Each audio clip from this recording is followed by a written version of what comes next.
Good afternoon, members of the media, public officials. I am Chief Flaherty of the Washington Fire Department. I want to thank all of you for being here in our headquarters. I'm here today to address concerns of the capabilities of our department and recent actions taken during a hazardous materials incident involving the derailment of a train and subsequent spilling of sodium hydroxide.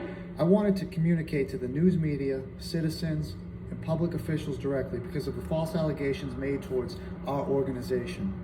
These claims aim to paint us in a bad light, and I intend on debunking each one of these with factual information.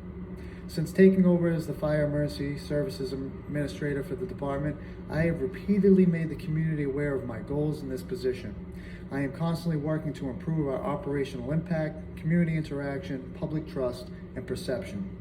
I have made myself available for all concerns regarding our department and do not shy away from our mistakes, shortcomings, or failures. But in this situation, I feel information being projected out to the public without any background directly goes against my goals and what I have been saying since the beginning. First and foremost, we have been criticized for not adhering to the National Fire Protection Agency Standard 1710, which states that a minimum of 4 firefighters is necessary for safe operations on a first due engine. Technically, this is true because we currently respond with 2 firefighters on our first due engine. What is not revealed or talked about is that I have continually requested grants in order to restore funding to our department specifically to increase staffing levels so that we can meet the NFPA 1710 standard. This would allow a more effective response and safer incident scene. Unfortunately, I have not been successful in getting approved for these grants, forcing us to utilize the staffing we currently have. It was also mentioned that the Washington Fire Department does not comply with the mandated training requirements of hazardous materials responses. This is also blatantly thrown out there with no background or substance. In my planning for my goals of the department, it became clear that a specialized hazmat unit was needed for the increased incidents in the area.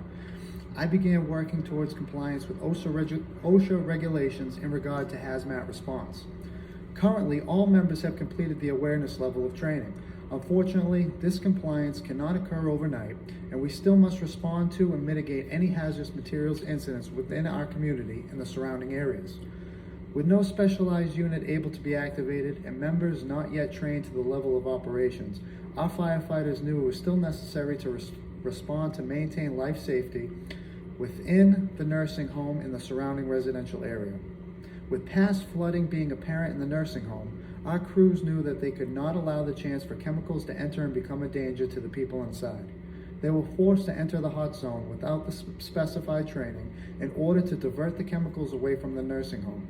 They did just that, but unfortunately it was redirected into the river, killing fish in the process. This is not an outcome we strive for, especially when it impacts the environment so negatively. But our first and top priority is preservation of human life. We are dedicated to protecting the citizens in this community at all costs. Even though mistakes were made, our members made every decision with the safety of the people in mind, and for that, I commend them. Finally, it seems that some believe that our public officials and the public are not aware of what occurs within our department. This is false.